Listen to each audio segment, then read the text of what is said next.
परम पूज्य गुरुदेव, परम वंदनीय माता जी सूक्ष्म रूप से विद्यमान हैं। दोस्तों, वंदन करता हूँ, नमन करता हूँ और मानव मात्र को प्रणाम करता हूँ। दोस्तों ये दो त्योहार भारत में बड़े विशेष अभी दोनों साथ गए हैं, जिसमें एक त्योहार रक्षाबंधन का था दोस्तों।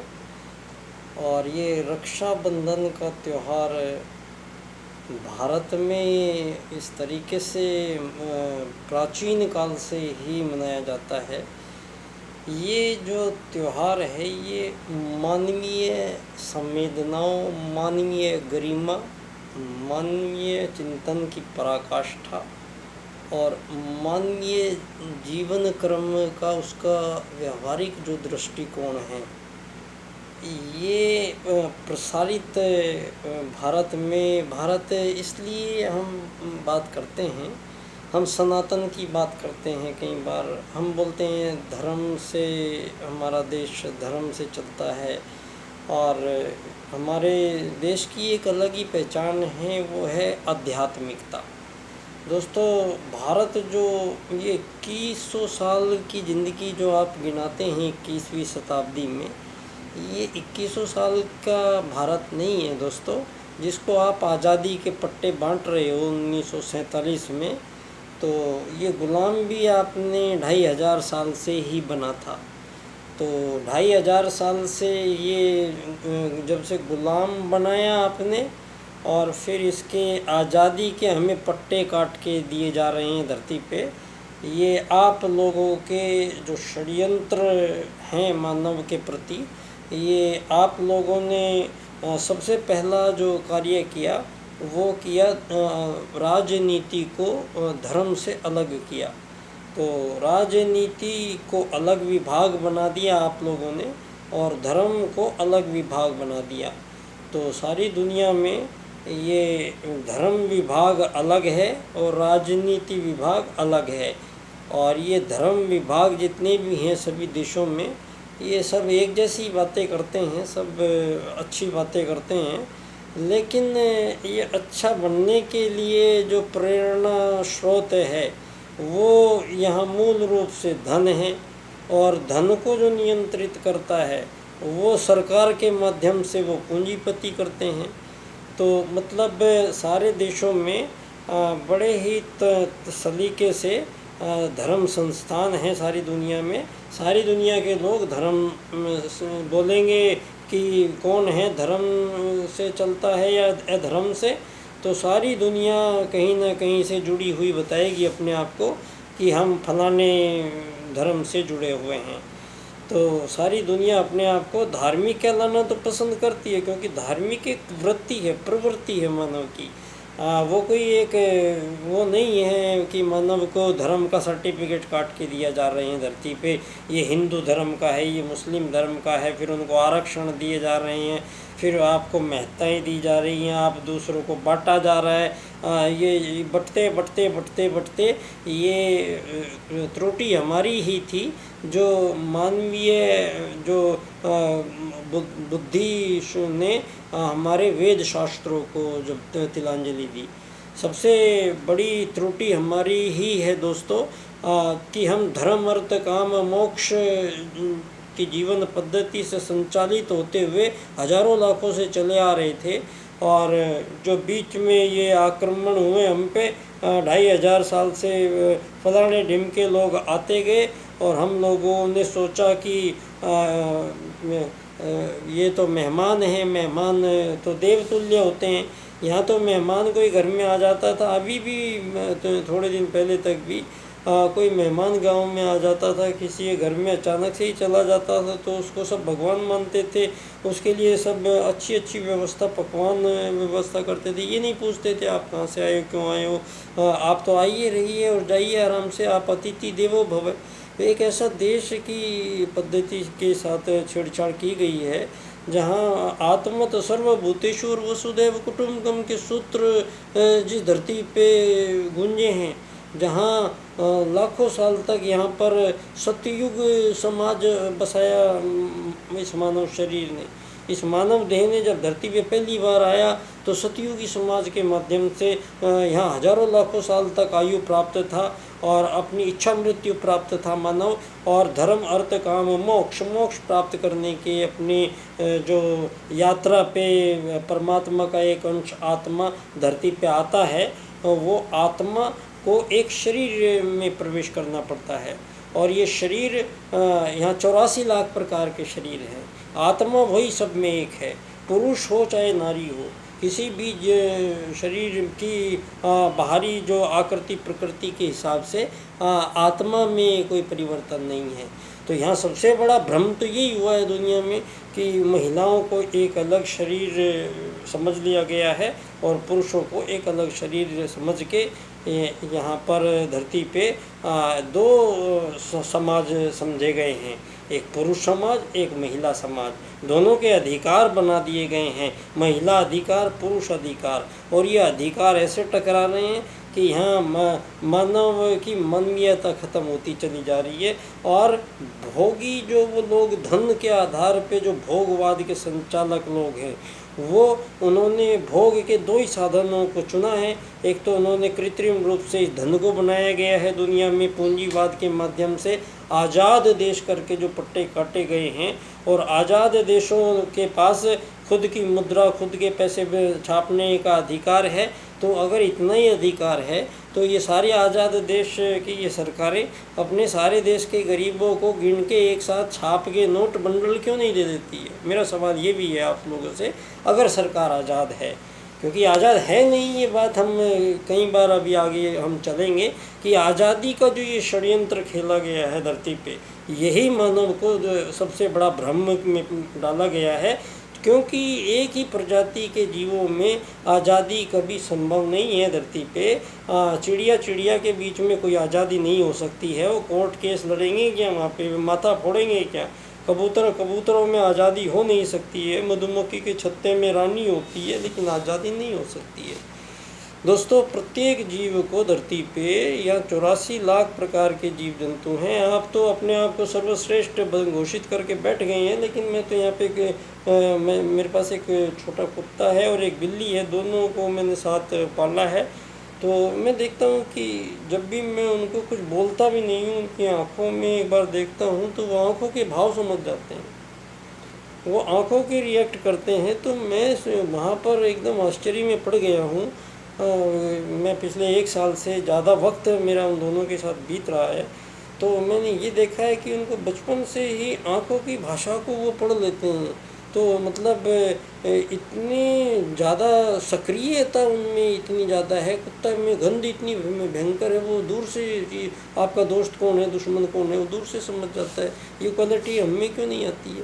हमें उड़ने की क्वालिटी नहीं है, हमें हंस के जैसे दूध पीने की क्वालिटी नहीं है, वो पानी को छोड़ देता है। हम लोगों को एक डाई के रूप में समझिए आप, हमें एक डाई के रूप में है। जब बच्चा पैदा होता है तो जब वो छोटा सा होता है तो वो ना चल पाता है, ना चलना जानता है, ना बोलना जानता है, ना खाना जानता है, ना रिएक्ट करना जानता है। वो तो एक कोरी किताब बना के भेजा गया है, लेकिन पूर्व जन्म के संस्कार उसके अवचेतन मस्तिष्क में अवस्थित होते हैं। सब जीवों में सब जीवों में एक चेतन भाग है जिससे वो अपने जीवन क्रम को संचालित करता है, एक अचेतन भाग है जो हमारे जन्मों की यात्राओं को हमारे पास सक्रिय रूप से हमारे पास रखता है। तो दोस्तों, यहाँ मानव के अंदर दिव्यता है, मानव के अंदर अनंत की संभावना है, मानव के अंदर बहुत सारी चीज़ें हैं कि आज तक धरती पे 6-7% से ज़्यादा मस्तिष्क किसी का उपयोग में नहीं लिया गया। सबसे बड़ा सवाल, अगर मैं आपको ये भी मान लूँ कि आप आज़ाद देशों की आज़ाद सरकारें और पूंजीवाद भी चलने दिया जाए और सब कुछ आपके अनुसार भी ठीक ठाक मान लिया जाए, तो यहाँ सबसे पहला सवाल तो ये है कि मानव की 6-7% से ज़्यादा बुद्धि किसी की उपयोग में नहीं ली गई है। तो इस बात का मैं आप लोगों से जिरह है मेरी कि मेरे 93-92% जो मस्तिष्क में लेके धरती पे आता हूँ, लेकिन आपके ये बनाए हुए अमीर गरीब मालिक नौकर के जंजाल में इस पूंजीवादी जो व्यवस्थाओं के कारण यहाँ 60-70 साल मिलते हैं जीने के लिए, आप लोगों ने हमारा सारा बचपन से ही ब्रह्मचर्य सबका गड़बड़ कर दिया है। रोज़ कोर्ट पे नए नए निर्णय आ रहे हैं, लिव इन रिलेशनशिप में रह सकते हैं। लिव इन रिलेशनशिप कहाँ से डाल दिया आपने? देश की जो विवाह पद्धति थी उसको चैलेंज करके आपने हमारे जड़ों को खोखला कर दिया है। आपने हमारी जड़ों पे प्रहार किया है। आपने ये जो कहा कोर्ट के माध्यम से भी कहीं बोला गया है कि टीनेजर्स लिव इन रिलेशनशिप में रह सकते हैं। क्यों भाई, क्यों रह सकते हैं? शादी ही होती है यहाँ पे, यहाँ 7 जन्मों के लिए शादी होती है। लेकिन हमें किस और लिए के कौन लेके जा रहा है, सवाल ये पैदा होता है। ये आज़ाद देश की सरकारें जो हमारी आज़ादियों, ये आज़ाद देश की सरकारें जो हर देश में 2 या 3 तरह की पार्टियों के ये ऑफिस बनाए बैठे हुए लोग हैं। ये 2-3 पार्टियां ही आपस में चुनाव लड़ती हैं 5-4 साल में, और इन्हीं के ही लोग चुन चुना के जितने पहुंचने होते हैं पहुंच जाते हैं, बैठ जाते हैं जाके अपने अपने स्थान पे, और वहाँ सिर फोड़ा करते हैं 5 साल तक। और बड़े बड़े मोटी मोटी रकमों का इनके पास आवागमन होता है, नई नई योजनाओं के इनके पास भंडार होते हैं। उन योजनाओं को विभागों को मांगते हुए इनके आपस में समीकरण बनते हैं। जब ज़्यादा किसी के पास हो जाते हैं तो ये सरकार बना लेते हैं। आप जिसको लोकतंत्र कह रहे हैं, लोकतंत्र कैसे चल रहा है? ये लोकतंत्र आपका कौन चलाता है? लोकतंत्र आपका पूंजीवाद चला रहा है। पूंजीवाद का मतलब ये है कि आपने मानवों को जो ये आपस या आपके पास आएंगे अभी वोट डालने के लिए, इनमें से एक तो मालिक है और उसके 50 नौकर हैं। तो वो जब मालिक वोट डालने वहाँ जा रहा है तो वो जो उसके 50 नौकर आएंगे वो उस मालिक के विरोध में वोट डाल देंगे क्या? किसी भी देश में कहीं पे भी मुझे बता दीजिए क्या वो संभव है? और दूसरा, एक अमीर आदमी है जिससे वो गरीब कर्जदार रहता है हमेशा, और वो अमीर आदमी वहाँ वोट डालने जा रहा है, तो वो जितने गरीब आदमी जाएंगे वो उसको अमीर आदमी जहाँ बोलेगा वहीं पे तो वोट डालेंगे वो, या क्या अपनी मर्जी से वोट डाल देंगे क्या वो? ये व्यवहारिकता देखी है क्या आप लोगों ने? तो अच्छा चलो वोट भी डाल दिए। किसी भी देश में आज तक जो वोटिंग हो रहे हैं वो 55-60% वोटिंग होते हैं, जिसमें 40-45% जो लोग हैं आज तक आपके लोकतंत्र का हिस्सा ही नहीं बने हैं। तो आप इसको एक वैलिडिटी के तौर पे मैं इसको कह रहा हूँ कि ठीक है आपका पूंजीवाद, ये लोकतंत्र है लेकिन ये पूंजीवाद से चल रहा है। तो पूंजीवाद ही वो कारक है जो सभी लोगों को, सभी देशों में इन आज़ादियों के रूप में और इन अमीर गरीब मालिक नौकर बने हुए लोगों से, और ये हर चीज़ का टैक्स वसूलने का काम ये हमारी सरकारों के माध्यम से होता है। हमारा दूध पे टैक्स बढ़ा दिया, दही पे टैक्स बढ़ा दिया, डबल रोटी पे टैक्स बढ़ा दिया। ये जो सभी आज़ाद देश की जो सरकारें हैं ये केवल एक पैकेज आधारित सरकारें बनाती हैं। ये पैकेज दे सकती हैं आपको, नया कुछ देश में नया कुछ करेगा कोई भी देश की ये आज़ाद सरकारें, ऐसा कुछ नहीं होता है। ये केवल एक मॉड्यूल ऐसा बनाया गया है कि इस मॉड्यूल को ही आज़ादी से, मैंने पहले भी चर्चा की थी कि प्रत्येक देश को आज़ाद करने से पहले सब देशों से ये करार कर लिए गए थे कि आप लोग आज़ाद तो होंगे लेकिन बाद में जो नीति चलेगी वो आर्थिक वैश्वीकरणवाद, आर्थिक उदारीकरणवाद की जो नीतियाँ बनेंगी दुनिया में, उन्हीं को सब देशों को फॉलो करना पड़ेगा। तो इसका मतलब ये था कि आप देशों में जो आज़ाद सरकारें हैं आप वहाँ पर कैसे भी कोई भी लोग चुन के लाइए, लेकिन ये सरकारें जो चलेंगी ये विश्व बाज़ार जो तय करते हैं, वो धनी लोग जो तय करते हैं, वो धन के आधार पे प्रत्येक देश की सरकारें योजनाएं बनाएंगी और क्रियान्वयन करेंगी। और इन सरकारों का काम मुख्यतः सभी जो गैर सरकारी लोग हैं उनसे टैक्स वसूलने की इनको इजाज़त मिल जाती है। तो आज़ादियों की जो ज़्यादा से ज़्यादा संभावनाएं विश्व में पैदा की जा रही है।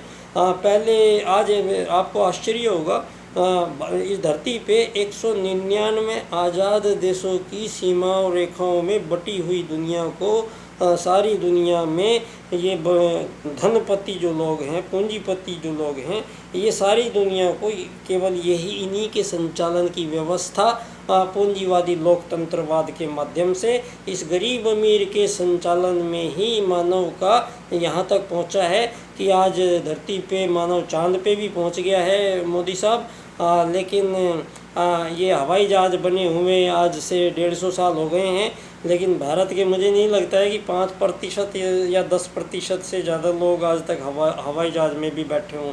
आज तक हम तो बैठे नहीं हैं, हमारे तो बस की नहीं है। तो आप जो ये वसुधैव कुटुंबकम ठीक बात है, लेकिन आप वसुधैव कुटुंबकम की बातें करेंगे तो वो तो बात वो पहले ही वैश्वीकरण में कर चुके हैं। यहाँ सवाल ये है कि आप आत्मवत् सर्वभूतेषु की बात कौन करेगा। जिस दिन यहाँ पर आप पहले आत्मवत् सर्वभूतेषु की बात राजनीति में बोल दोगे तो पंडित दीनदयाल उपाध्याय जी के पास आ जाइए। 25 सितंबर धानक्या, जयपुर, राजस्थान, उनकी जन्म स्थली पर। मैं बच्चा डॉक्टर, मेरा विषय पंडित दीनदयाल उपाध्याय जी के चारों सूत्रों की व्याख्या में इस क्रम से करता हूँ दोस्तों। आर्थिक लोकतंत्र द्वारा अर्थायाम आधारित एकात्म मानववाद की स्थापना से अंत्योदय की प्राप्ति, ये 4 सूत्र बोले हैं दीनदयाल जी ने। इनको इस क्रम से ये जब हम बोलते हैं तो हमारे वेदों के आत्मत सर्वभूतेषु और वसुधैव कुटुंबकम की सिद्धि होती है, जो परम पूज्य गुरुदेव का कार्य है। और ये मैंने शुरू में इस बात को जब मेरी समझ में आई तो मेरा जो विषय बनता है, मैंने इसको समझाने के लिए बोला है मानव एकात्मवाद एवं समग्र व संपूर्ण वैश्वीकरणवाद, टोटल एंड कंप्लीट ग्लोबलाइजेशन। तो ये काम आपको ही करना है दोस्तों। तो बहुत बहुत धन्यवाद, बहुत बहुत शुक्रिया। हम भविष्य में फिर चर्चा जारी रखेंगे। परम पूज्य गुरुदेव को पुनः नमन करता हूँ। आप सभी लोगों को धन्यवाद। एक नए संसार की रचना के जो सूत्रों के हम चर्चाएं यहाँ पर करेंगे। जो परम पूज्य गुरुदेव का युग परिवर्तन हो रहा है उसमें बदलेगा क्या, वो बदलेगा क्या और कैसे बदलेगा, ये क्या बदलने वाला है, ये हमारी चर्चाओं के विषय रहेंगे। तो मुख्य रूप से यही बात धरती पे पहले आप समझ लीजिए, ना कोई गरीब बनेगा, ना कोई अमीर बनेगा, ना कोई मालिक बनेगा, ना कोई नौकर बनेगा। धरती पे सभी मानव एक समान यात्री की तरह आते हैं। तो यहाँ आप उनको ऊंचा नीचा मत बनाइए। यात्री की ही तरह रहने की व्यवस्था हमने कर दी है और यात्री की तरह ही फिर जाइए, तो बड़ी सिंपल लाइफ होगी दुनिया में दोस्तों। बहुत बहुत शुक्रिया, धन्यवाद। बच्चा डॉक्टर।